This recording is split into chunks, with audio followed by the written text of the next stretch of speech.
Olá, amigos! Sejam todos bem-vindos às notícias comentadas da Igreja. Aqui vamos trazer semanalmente notícias sobre a Igreja de Jesus Cristo dos Santos dos Últimos Dias e seus membros.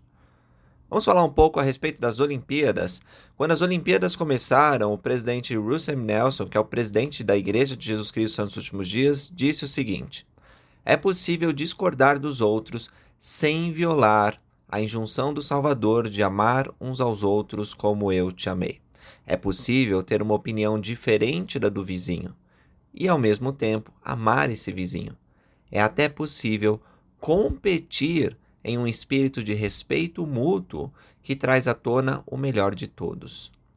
Ele disse isso numa postagem nas redes sociais. Ele compartilhou sua esperança de que as pessoas de todo o mundo aprendam com os exemplos de mais de 11 mil atletas competindo em Tóquio, em demonstrar amizade e respeito, mesmo enquanto competem entre si.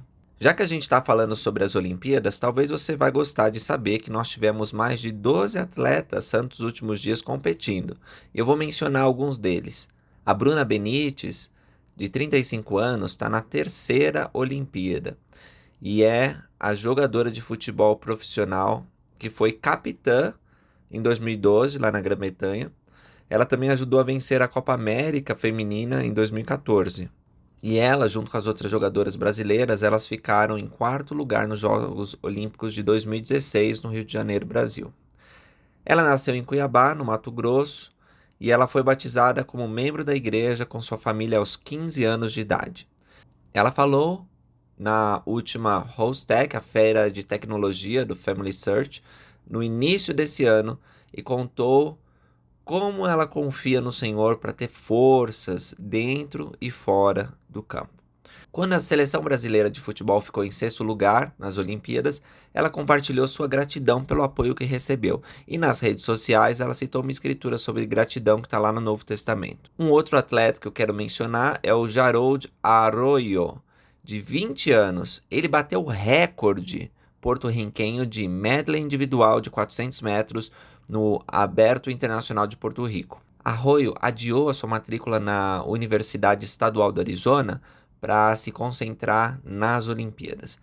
Ele é natural do Arizona e ele morou em Utah. O seu pai, que é de Porto Rico. A ginasta americana Makala Skinner ganhou a prata no salto, ficando atrás da brasileira Rebeca Andrade. E Valerie Adams, da Nova Zelândia, ela celebrou seu bronze no arremesso de peso no 9º dia da competição olímpica em Tóquio, no domingo, dia 1º de agosto.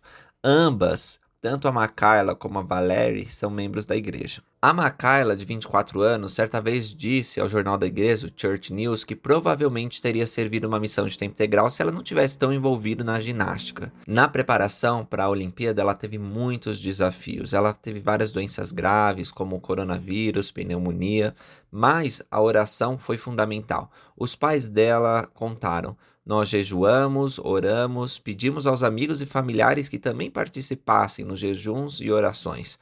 Eu sei que isso ajudou. Foi o que disse a mãe dela. E completou: todo momento antes de Makayla competir, meu marido e eu sempre fazemos uma oração com ela. Já a Valerie Adams, ela disse: entre a última Olimpíada do Rio e essa, eu tive 2 filhos. Essa é a maior inspiração. Como mãe, na tenra idade de 36 anos, é incrível ser competitiva no evento que escolhi, estar aqui e ganhar uma medalha de bronze, não só para mim, mas para o meu país e para os meus filhos. Vamos falar agora sobre os templos. Com as mudanças operacionais anunciadas nesta semana para os templos do Brasil, França e Suécia, 95% dos templos da Igreja de Jesus Cristo dos Santos dos Últimos Dias estarão oferecendo todas as ordenanças vivas e pelo menos algumas ordenanças por procuração, se não todas, até o final de agosto. Depois que foram fechados todos os 168 templos em todo o mundo no final de março de 2020 por causa da pandemia de Covid-19, a igreja continua a reabrir seus templos e avançar suas operações em um plano cuidadoso e cauteloso de 4 fases. Em julho de 2021, todos os templos em funcionamento da igreja foram reabertos após o fechamento da pandemia. Contando todos os templos e distritos atuais e projetados em operação na fase 3, incluindo vários que interromperam temporariamente as operações devido às condições locais do Covid-19 que se agravaram, 137 dos 168 templos da igreja, ou seja, 81,5%, foram designados agora para oferecer ordenança aos vivos e ordenanças por procuração aos mortos. Se nós adicionarmos os templos na fase 2B, isso faz com que os 159 dos 168 templos da igreja, 94,6 ofereçam pelo menos algumas ordenanças por procuração, além de todas as ordenanças para os vivos, até o final do mês, o que é uma notícia muito boa. A última notícia da edição dessa semana é o tema dos jovens. O tema dos jovens para 2022 foi anunciado pelas presidências gerais das moças e dos rapazes e foram enviados aos líderes dos jovens das estacas no último dia 2 de agosto. O tema é o seguinte: confia no Senhor de todo o teu coração e não te estribes em teu próprio entendimento.